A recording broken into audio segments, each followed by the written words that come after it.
Dans l'exposition, on voit majoritairement des paysages.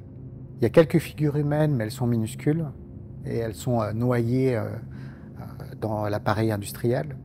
Et c'est vraiment le mode que j'ai de rapport avec le paysage, avec la nature, de voir comment est-ce que je peux arriver à le filmer. Et je pense que si je le filme depuis si longtemps, c'est que j'ai toujours pas trouvé. Donc je voulais que l'exposition soit assez immersive, qu'on rentre dans l'espace et que on soit dans une seule installation et tout fonctionne ensemble. Donc là, on a 6 écrans, 4 bandes son et 3 textes qui sont lus, 3 paroles qui sont portées par 3 voix. Et rien n'est synchrone.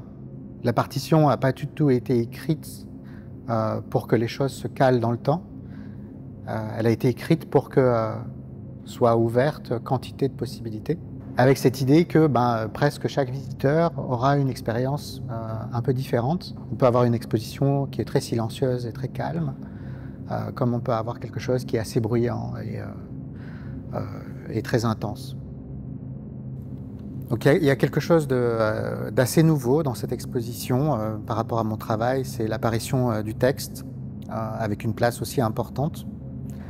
Donc même si quand on rentre dans l'espace, les images semblent prendre tout l'espace, il y a 3 voix, il y a 3 rencontres qu'on va faire avec 3 personnes qui partagent leur expérience, qui partagent des choses assez personnelles sur leur rapport au monde.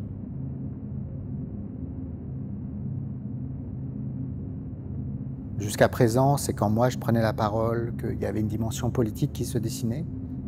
De façon littérale, même si mes images, elles parlent de l'écologie tout le temps, puisqu'elles sont que l'expression de tout ça, quoi. Il y a quelque chose qui dysfonctionne entre le monde des technologies et la nature, et mes images, elles le racontent à chaque instant.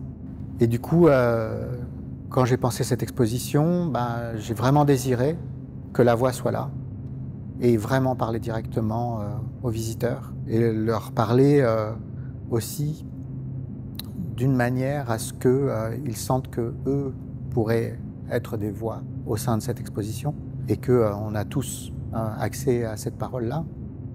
Certes, elle demande un petit peu de travail et un peu d'attention pour qu'on arrive à poser nos mots, et c'est pour ça que j'ai voulu avoir plus des textes écrits que des choses qui soient directement parlées.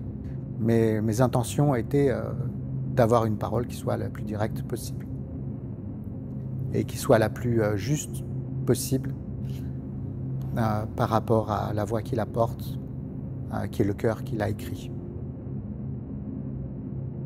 À nous de choisir si nous sommes séparés par nature des arbres, des animaux, des roches, des étoiles.